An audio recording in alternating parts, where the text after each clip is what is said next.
Picture a small boy standing outside his home at night, looking up at the lights of the distant city on the horizon. He is 9 years old. His feet are bare. The house behind him is small, the walls thin, the roof old, but his eyes are bright, wide and searching and completely alive, because he is not looking at the city the way most people look at something far away. He is looking at it the way you look at somewhere you are going. This is the story of a poor boy's dream and what it truly costs to keep one alive.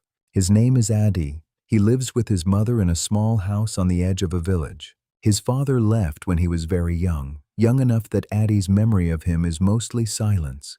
His mother works from early morning until late at night, washing clothes for other families, carrying water, doing whatever she can find. Most evenings she comes home tired and quiet. But she always sits with Adi before he sleeps. Always. No matter how tired she is. Adi's dream is specific. He does not want to be famous. He does not want to be rich in the way that people on television talk about being rich. He wants to become an engineer, to build things, to design things, to make the kind of things that help people. He saw a photograph once in an old magazine. A bridge stretching across a wide river connecting two communities that had been separated for decades. He tore the photograph out carefully and kept it under his mattress. He has looked at it almost every night since. School is 2 kilometers from the village. Adi walks there every morning without complaint, but school is also expensive. Not in the way that universities are expensive, but expensive enough. Books cost money. Pens cost money. The school uniform cost money his mother saved for 3 months.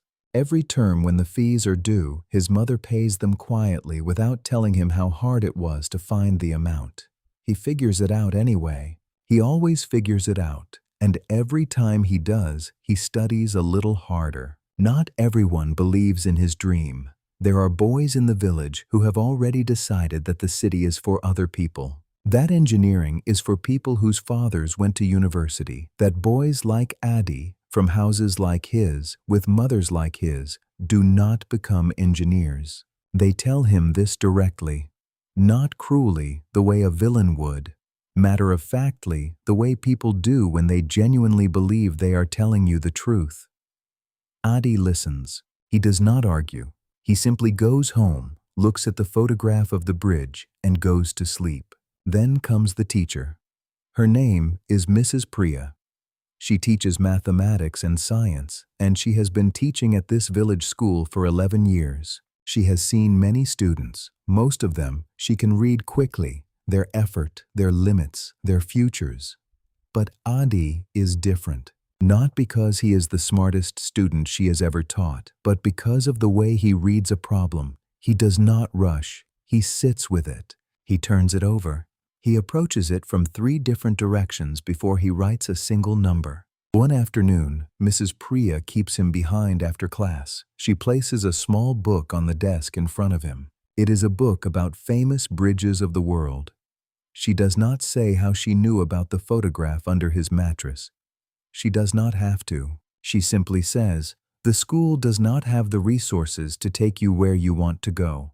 But the knowledge is free if you are willing to find it." She taps the book once. She leaves. Adi sits alone in the empty classroom holding the book for a long time. From that day, Adi's evenings change. While his mother rests, he studies. Not just the school textbook. He borrows books from Mrs. Priya. He borrows an old mathematics encyclopedia from the school library that nobody else has asked for in 3 years. He copies equations by hand because he cannot afford to buy the books. He teaches himself things the school curriculum does not teach. Some nights his mother wakes up at midnight and finds him still at the table, the lamp still burning. She never tells him to stop. She just brings him a cup of water and goes back to sleep. When the national scholarship examination is announced, Mrs. Priya puts Adi's name forward. The scholarship is for a place at the best engineering school in the state. Fully funded. No fees. It is the one door that could change everything. 300 students will sit the examination. 1 scholarship will be given. Adi sits at the table the morning before the exam and does something unexpected. He does not review his notes. He does not try to memorize more. He sits very still, closes his eyes, and takes 3 slow breaths. He is ready. The results take 6 weeks to arrive. 6 weeks of ordinary mornings and ordinary evenings during which Adi says nothing about the examination to anyone except his mother. He goes to school. He does his work. He walks the 2 kilometers home. He studies. He sleeps. He does not allow himself to wish too hard because he has learned that wishing too hard for something makes the waiting feel like it will break you. So he waits carefully, quietly, the way the bamboo tree waits, working underground where no one can see. On a Tuesday morning, a letter arrives. His mother brings it to him before he leaves for school. It is in an official envelope, the kind that government institutions use. He holds it for a moment. He does not open it immediately. He puts it carefully in his bag, walks the 2 kilometers to school, sits through the first class, and only at the mid-morning break does he go to a quiet corner of the school compound, alone, and open it. The first word he reads is, "Congratulations."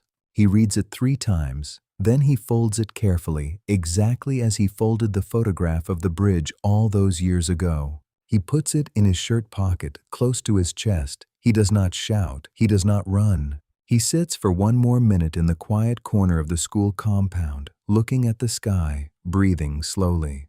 Then he gets up, walks back to class, and finishes the rest of the school day the same as always. He wants to tell his mother first, no one else before her. He walks home that afternoon along the same road he has walked every day for 6 years. The same dust, the same trees, the same distance. But something in the quality of the light feels different. He arrives home to find his mother still working, her back to the door. He says nothing for a moment. She turns and sees his face. She does not need to read the letter. She simply opens her arms. And in that moment, every early morning, every late night, every cup of water brought at midnight, every school fee quietly paid, all of it arrives at the same place at the same time. Adi's story does not end at the letter. It is only beginning there. But the part of his story that matters most for this moment is not what came after. It is what came before. It is the 9-year-old boy looking at the city lights.